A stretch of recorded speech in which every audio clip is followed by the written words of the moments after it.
साथियों, भारत के नक्शे पर जब हम देखते हैं तो कश्मीर कुछ ऐसा दिखाई देता है। आप देख सकते हो, ये जम्मू कश्मीर है, ये कारगिल, लेह, लद्दाख, ये वाला पूरा पोर्शन जो है ये भारत के हिस्से में आता है, 60% के आसपास का। अगर मैं अक्षय चीन, ये 10% जो हिस्सा है, ये हमसे चाइना ने 1962 में जब युद्ध लड़ा था तो हमसे छीन लिया था, तो ये हमारा हिस्सा गया। अच्छा, ये वाला हिस्सा जो पीओके जिसको बोलते हैं, ये पीओके वाला हिस्सा है जो पाकिस्तान ने ऑक्यूपाइड कर रखा है, जिसका नाम है पीओके। पीओके के दो हिस्से, ये गिलगित बाल्टिस्तान है जो यहां पर जनता ने विद्रोह कर दिया। यहाँ के लोगों के पास ना लाइट है, ना पानी है, ना वाईफाई, कुछ नहीं है। ये लोग परेशान है, विद्रोह कर दिया है और वो भारत के साथ मिलकर रहना चाहते हैं। ये आजाद कश्मीर है, इसका हिस्सा अलग करें तो ये आजाद कश्मीर है, ठीक है, जिसमें मुजफ्फराबाद आपका आता है। तो पीओके आपको समझ में आ गया, यहां अक्षय चीन समझ में आ गया। ये आपकी एक सक्षम वैली है, घाटी है, जो इस पाकिस्तान ने, नालायक नल्ले पाकिस्तान ने ये गिफ्ट में किसको दे दी थी? चाइना को। हमारा हिस्सा गिफ्ट में पाकिस्तान किसको दे रहा है? चाइना का। इसके पास कुछ तो अपनी औकात है नहीं, ये गिफ्ट देने लायक है? आप लोग बताइएगा, ठीक है। अब इसके बारे में थोड़ा सा मैं आपको बताना चाह रहा हूं कि जो जम्मू कश्मीर है 3 देशों के पास है, करीब 8 हिस्सों में बटा हुआ है ये, और 3 देशों की इस पर भागीदारी है। जब भारत को जम्मू कश्मीर मिला था तब इसकी सीमा सोवियत रूस तक छूती थी, लेकिन अब तोड़ लिया इसको। लेकिन आज की तारीख में पूरे जम्मू कश्मीर के लगभग 10% हिस्सा चीन के पास है, 30% हिस्सा इस पाकिस्तान के पास है, और 60% हिस्से पर हमारी दावेदारी है।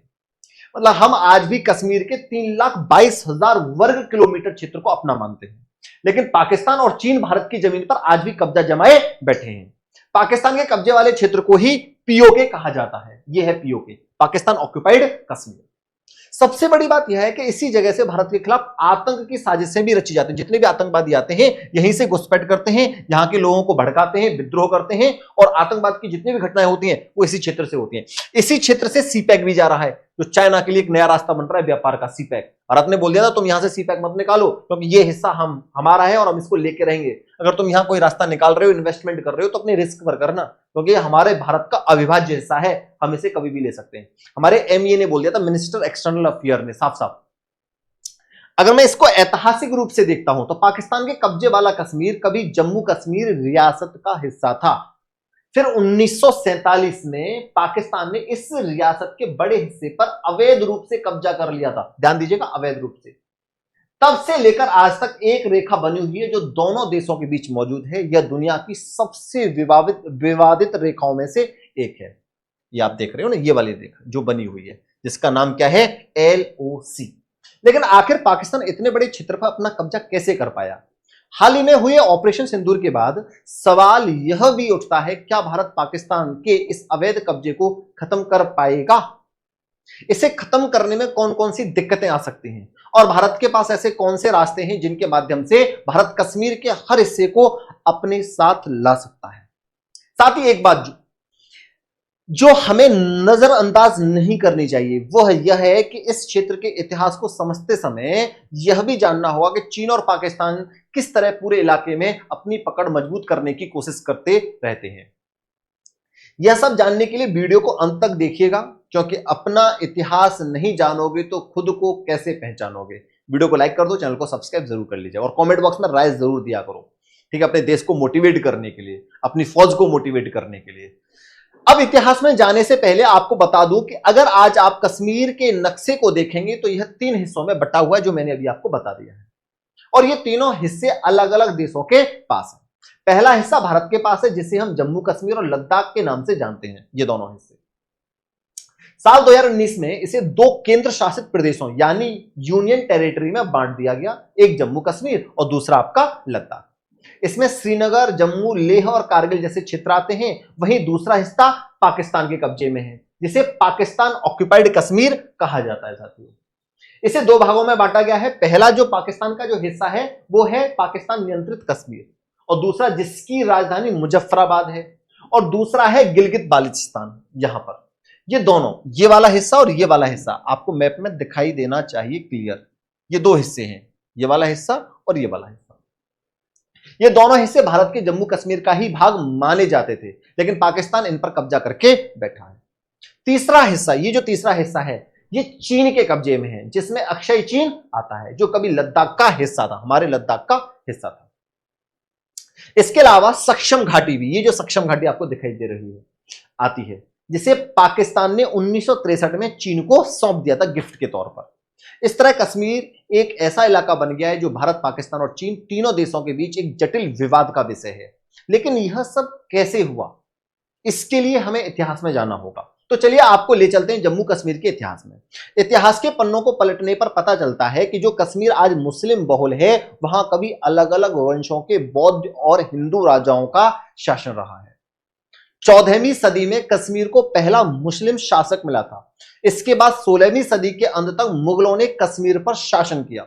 फिर साल 1819 में महाराजा रंजीत सिंह ने कश्मीर को सिख साम्राज्य में शामिल कर लिया। साल 1839 में महाराजा रंजीत सिंह की मृत्यु के बाद सिखों ने अंग्रेजों के साथ समझौते की पेशकश की। इसी दौरान अवसर देकर गुलाब सिंह डोगरा ने 75 लाख रुपए में कश्मीर को खरीद लिया। 6 मार्च 1846 को अमृतसर की संधि हुई। गुलाब सिंह ने अंग्रेजों के अधीन रहते हुए जम्मू कश्मीर रियासत की गद्दी संभाली और डोगरा वंश की नींव रखी।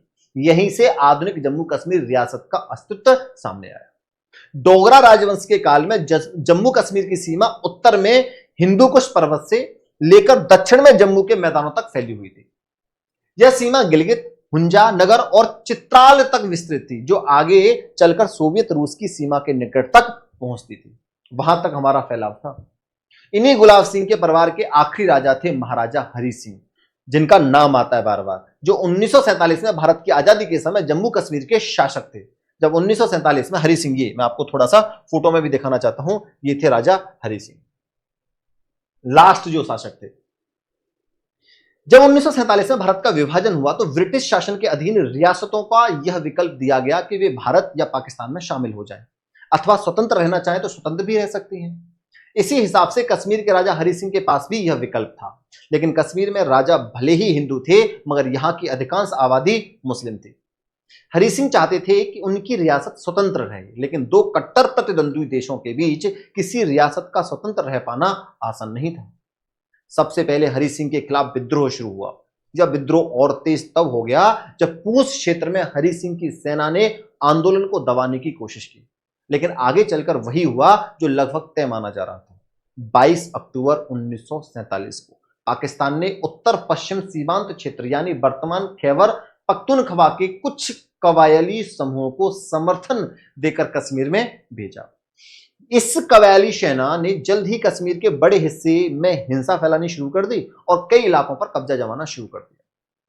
यह कबायली सेना बहुत जल्द बारामूला के पास पहुंच गई। यहां पहुंचकर उसने लूटपाट और हिंसा मचाना शुरू कर दी। समस्या यह थी कि बारामूला से श्रीनगर, जो उस समय कश्मीर की राजधानी थी, केवल लगभग 32 किलोमीटर दूर था। यानी किसी भी समय महाराजा हरि सिंह की सत्ता समाप्त हो सकती थी। ऐसी गंभीर परिस्थिति में महाराजा हरि सिंह ने 24 अक्टूबर को भारत से सहायता मांगी। तत्कालीन गृह मंत्री सरदार वल्लभ भाई पटेल ने स्पष्ट किया कि भारत तभी सैन्य सहायता भेज सकता है जब जम्मू कश्मीर आधिकारिक रूप से भारत में विलय करे। अब क्योंकि हरि सिंह के हाथों से समय निकलता जा रहा था, इसीलिए उन्होंने 26 अक्टूबर 1947 को विलय पत्र, इंस्ट्रूमेंट ऑफ असेशन पर हस्ताक्षर कर दिए। भारत में विलय होते ही रक्षा, विदेश मामले और संचार जैसे विषय भारत सरकार के अधिकार क्षेत्र में आ गए। इसके बाद भारतीय सेना को तुरंत श्रीनगर भेजा गया। यहीं से भारत और पाकिस्तान के बीच 1947 के युद्ध की शुरुआत हुई, जो कश्मीर के मुद्दे को लेकर लड़ा गया था। भारतीय सेना ने कई मोर्चों पर पाकिस्तान समर्थित कबायली लड़ाकों और पाकिस्तानी बलों को पीछे धकेल दिया। 1 जनवरी 1948 को प्रधानमंत्री जवाहरलाल नेहरू इस मुद्दे को संयुक्त राष्ट्र में लेकर गए। इसके बाद 21 अप्रैल 1948 को संयुक्त राष्ट्र सुरक्षा परिषद ने प्रस्ताव संख्या 47 पारित किया। इस प्रस्ताव के तहत सबसे पहले युद्ध रोकने की बात कही गई। फिर पाकिस्तान से कहा गया कि वह जम्मू कश्मीर क्षेत्र से अपनी सेनाएं वापस बुलाए। साथ ही भारत को भी सीमित संख्या में सेना रखने की बात कही गई। इसी प्रस्ताव में यह भी कहा गया कि दोनों पक्षों की सेनाओं के पीछे हटने के बाद कश्मीर में जनमत संग्रह कराया जाएगा, ताकि वहां की जनता यह तय कर सके उन्हें भारत के साथ रहना है, पाकिस्तान के साथ जाना है या स्वतंत्र रहना है। लेकिन चूंकि पाकिस्तान ने कभी भी अपने कब्जे वाले क्षेत्र से पूरी तरह सेना नहीं हटाई, इसलिए यह जनमत संग्रह कभी हो ही नहीं पाया। इसके बाद आता है साल 1949, जब कराची समझौता हुआ। इस समझौते के तहत भारत और पाकिस्तान के बीच एक युद्ध विराम रेखा, सीज फायर लाइन बनाई गई। दोनों देशों ने जहां जहां तक अपनी सैन्य स्थिति स्थापित कर ली थी, वहीं तक की सीमाओं को युद्ध विराम रेखा के रूप में स्वीकार किया गया। ये वाला क्षेत्र था, यहां स्वीकार किया गया था। आपको समझ में आ रहा है? यहीं से आपकी जो लाइन बनी थी एलओसी, ये वाली लाइन आपको दिखाई देगी, लाइन ऑफ कंट्रोल। ये वाली लाइन ऑफ कंट्रोल आपको यहां दिखाई देगी। एलओसी, एलएसी जो थी वो किसके साथ थी? हमारी चाइना के साथ थी। इसी रेखा ने आगे चलकर पाकिस्तान ऑक्यूपाइड कश्मीर यानी पीओके का आधार तैयार करा कि भैया ये वाला जो हिस्सा होगा ये पीओके होगा। यहीं से पाकिस्तान के कब्जे वाले कश्मीर का वर्तमान स्वरूप अस्तित्व में आया। आज की तारीख में भी पाकिस्तान भारत द्वारा दावा किए जाने वाले क्षेत्र के एक हिस्से पर नियंत्रण बनाए हुए है और यही क्षेत्र लगातार विवाद का विषय बना हुआ है। फिर साल 1963 में पाकिस्तान ने चीन पाकिस्तान समझौते के तहत सक्षम घाटी का एक बड़ा हिस्सा चीन को सौंप दिया था। ये वाला हिस्सा आपको दिखाई दे रहा है, यहां दिखा देता हूं, यहां क्लियर दिखाई नहीं दे रहा, ये वाला हिस्सा, ये वाला हिस्सा ये पाकिस्तान ने इसमें से काट कर किसको दे दिया? चाइना को। हमारा ही हिस्सा ये पाकिस्तान और चाइना को क्या कर रहा है? गिफ्ट कर रहा है। इसी क्षेत्र को ट्रांस काराकोरम ट्रैक्ट भी कहा जाता है, इस वाले पोर्शन। इस कदम के बाद सक्षम घाटी चीन के सिनजियांग उइगर स्वात क्षेत्र के प्रशासनिक नियंत्रण में आ गई। ये चीन के नियंत्रण में आ गई थी। अर्थात जिस क्षेत्र को भारत अपना मानता था उस पर पहले पाकिस्तान ने कब्जा किया और फिर उसके एक हिस्से को चीन को सौंप दिया गया। यह सब 1962 के भारत चीन युद्ध के तुरंत बाद हुआ है, जिसने इस पूरे घटनाक्रम को और अधिक संवेदनशील बना दिया। अगर ध्यान से देखा जाए तो यह क्षेत्र आज भी सामरिक दृष्टि से अत्यंत महत्वपूर्ण माना जाता है। इसके बाद 1971 में भारत और पाकिस्तान के बीच एक और युद्ध हुआ। इस युद्ध में पाकिस्तान को पराजय का सामना करना पड़ा और बांग्लादेश का गठन हुआ। साथियों, युद्ध के बाद 1972 में शिमला समझौता हुआ। इस समझौते के तहत युद्ध विराम रेखा को आधिकारिक रूप से लाइन ऑफ कंट्रोल का नाम दिया गया। यहां दिया गया था लाइन ऑफ कंट्रोल का नाम, यह आपको दिखाई दे जाएगा नीचे। 1972 के बाद जब बांग्लादेश हमने पाकिस्तान में से तोड़ दिया था। ठीक है जी।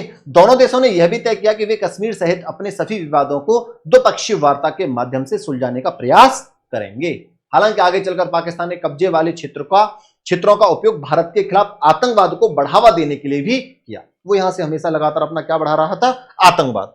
यहां से हमेशा अपना आतंकवाद बढ़ाने की कोशिश करता है पाकिस्तान। लश्कर तैयबा जैसे मोहम्मद और हिजबुल मुजाहिदीन जैसे आतंकी संगठनों को वहां पनाह और समर्थन मिलने के आरोप लगते रहे हैं। इन संगठनों ने कश्मीर के साथ साथ भारत के अन्य हिस्सों में भी कई आतंकी घटनाओं को अंजाम दिया। विशेष रूप से 1990 का दशक आतंकवाद और हिंसा की अनेक घटनाओं का गवाह रहा। साल 1994 में भारतीय संसद ने सर्वसम्मति से एक प्रस्ताव पारित किया जिसमें कहा गया कि जम्मू कश्मीर भारत का अभिन्न अंग है और रहेगा। साथ ही पाकिस्तान से यह मांग भी की गई कि वो जम्मू कश्मीर के उन क्षेत्रों को खाली करे जिन पर उसका कब्जा है। इसके बाद 1999 में भारत और पाकिस्तान के बीच कारगिल युद्ध हुआ। यह अपेक्षाकृत सीमित अवधि का युद्ध था, लेकिन इसकी तीव्रता और रणनीतिक महत्व बहुत अधिक था। हालांकि इसके बाद भी पाकिस्तान ने अपने कब्जे वाले क्षेत्रों को छोड़ने की दिशा में कोई कदम नहीं उठाया। भारत ने समय समय पर अंतर्राष्ट्रीय मंचों पर भी अपना पक्ष दोहराया है। संयुक्त राष्ट्र महासभा सहित विभिन्न मंचों पर भारत यह स्पष्ट करता रहा है कि जम्मू कश्मीर उसका अभिन्न हिस्सा है। हमारी मिनिस्टर ऑफ एक्सटर्नल अफेयर्स ने साफ साफ कई बार यह बात बोली है कि ये जो हिस्सा है ये हमारा अभिन्न हिस्सा है, अविभाज्य हिस्सा है। दूसरी ओर पाकिस्तान ने गिलगित बाल्टिस्तान को अपने प्रशासनिक ढांचे में और अधिक शामिल करने की दिशा में कदम उठाए हैं। भारत का मानना है कि यह क्षेत्र भी पूर्ववर्ती जम्मू कश्मीर रियासत का हिस्सा है। अगर देखा जाए तो पाकिस्तान कश्मीर मुद्दे को कई कारणों से अपने लिए महत्वपूर्ण मानता है। पहला कारण उसकी आंतरिक राजनीति।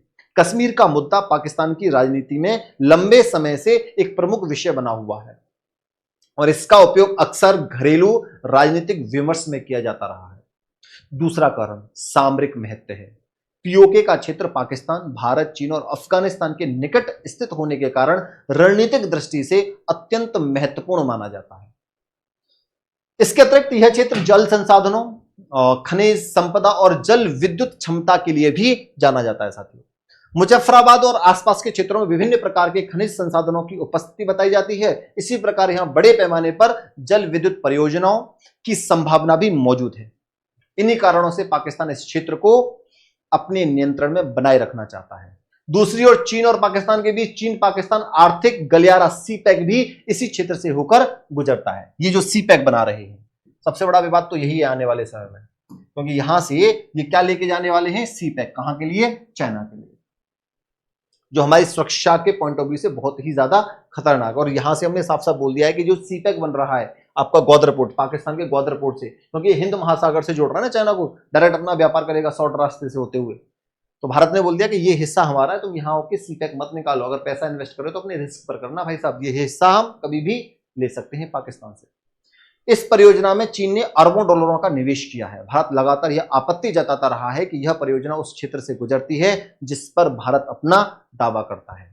यदि यह क्षेत्र भारत के नियंत्रण में होता तो भारत को मध्य एशिया तक पहुंचने के लिए अतिरिक्त स्थलीय मार्गों की संभावनाएं प्राप्त हो सकती थी, लेकिन वर्तमान परिस्थितियों में ऐसा संभव नहीं हो पाया है। अब सवाल उठता है कि भारत आज तक पीओके को अपने नियंत्रण में क्यों नहीं ला पाया। इसका एक महत्वपूर्ण कारण भौगोलिक स्थिति। हिमालयी क्षेत्र में बड़े पैमाने पर सैन्य अभियान चलाना अत्यंत कठिन माना जाता है। ऊंचे पहाड़, सीमित सड़कें, प्रतिकूल मौसम और कठिन भूभाग किसी भी सैन्य कार्रवाई को जटिल बना देते हैं। दूसरा कारण यह है कि भारत और पाकिस्तान दोनों परमाणु हथियार संपन्न देश हैं। ऐसी स्थिति में किसी भी बड़े सैन्य संघर्ष के व्यापक परिणाम हो सकते हैं। इसलिए दोनों देशों के बीच पूर्ण युद्ध की संभावनाओं को लेकर हमेशा गंभीर चिंताएं बनी रहती हैं। इसके अलावा अंतर्राष्ट्रीय कूटनीति, वैश्विक दबाव और क्षेत्रीय स्थिरता जैसे अनेक कारक भी किसी बड़े सैन्य समाधान को जटिल बनाते हैं। हाल ही के वर्षों में भारत ने यह स्पष्ट किया है कि वह जम्मू कश्मीर को अपना अभिन्न हिस्सा मानता है और उसके संबंध में अपनी संवैधानिक तथा राजनीतिक स्थिति को बनाए रखेगा। कुछ विश्लेषकों का मानना है कि भारत राजनीतिक, कूटनीतिक और रणनीतिक स्तर पर अपनी स्थिति को और मजबूत कर सकता है। उदाहरण के लिए जम्मू कश्मीर पुनर्गठन अधिनियम 2019 के अंतर्गत पीओके के लिए आरक्षित विधानसभा सीटों का मुद्दा अक्सर चर्चा में रहता है। इसके माध्यम से भारत अपने संवैधानिक दावों की प्रतीकात्मक रूप से और अधिक मजबूती के साथ दिखा सकता है। इसके अतिरिक्त कुछ विशेषज्ञों का मत है कि गिलगित बाल्टिस्तान जैसे क्षेत्र में स्थानीय राजनीतिक और सामाजिक परिस्थितियों का अध्ययन कर भारत अपनी कूटनीतिक रणनीति को और प्रभावी बना सकता है। चीन के साथ भी विभिन्न मंचों पर संवाद जारी रखना भारत की व्यापक विदेश नीति का हिस्सा रहा है, विशेषज्ञ उन मुद्दों पर जहां क्षेत्रीय संभवता और सीमा संबंधी प्रश्न जुड़े हुए हैं। आप यहां देख रहे हो ना लगातार कि यहां अब जो गिलगित बाल्टिस्तान है यहां पर विद्रोह कर दिया यहाँ की जनता ने, और जब यहाँ की जनता ने विद्रोह कर दिया है और यहाँ की जनता खुद चाह रही है कि मुझे किसके साथ मिलना है, जम्मू कश्मीर, भारत के साथ मिलकर हमें रहना है, हमें पाकिस्तान के साथ नहीं रहना, हमें आजादी चाहिए इन नालायकों से, वो वहां की जनता बोल रही है। ना वहां पानी है, ना वहां बिजली है, ना वहां कोई ग्रोथ है। और हमारे जम्मू कश्मीर में आगे देखते हैं तो हमारे जम्मू कश्मीर में बहुत तरक्की हो रही है, लद्दाख क्षेत्र में बहुत तरक्की हो रही है, यहाँ कुछ तरक्की नहीं है, कोई ग्रोथ नहीं है। तो यहाँ लोगों ने क्या कर दिया, विद्रोह करना स्टार्ट कर दिया है। तो ये सारे पॉइंट्स तो जो मैंने आपको बता दिए हैं, और उम्मीद है क्योंकि लगातार हमारी जो MEA minister of external affairs लगातार बोल रहे हैं कि ये हिस्सा हमारा है और हम इसको लेके रहेंगे। इसके लिए इंटरनेशनल जो प्रेशर बनाना चाहिए वो बनाना स्टार्ट कर दिया भारत ने। इंटरनल जो विद्रोह करने जो हमारे इंटेलिजेंस फोर्सेज हैं वो लगातार काम कर रहे हैं। बहुत जल्दी आपको देखने को मिलेगा कि हम पीओके की तरफ बढ़ रहे हैं। किस तरीके से बढ़ेंगे, क्या रणनीति रहेंगी, वो कुछ गुप्त हमारे जो ऑपरेशंस होते हैं वो चल रहे हैं, चलते रहेंगे, और बहुत जल्दी आपको गुड न्यूज भी मिलेगी। ये न्यूज, ये आर्टिकल जो मैंने आपको बताया कैसा लगा है कमेंट बॉक्स में जरूर बताइएगा, और चैनल को सब्सक्राइब जरूर करें। धन्यवाद साथियों।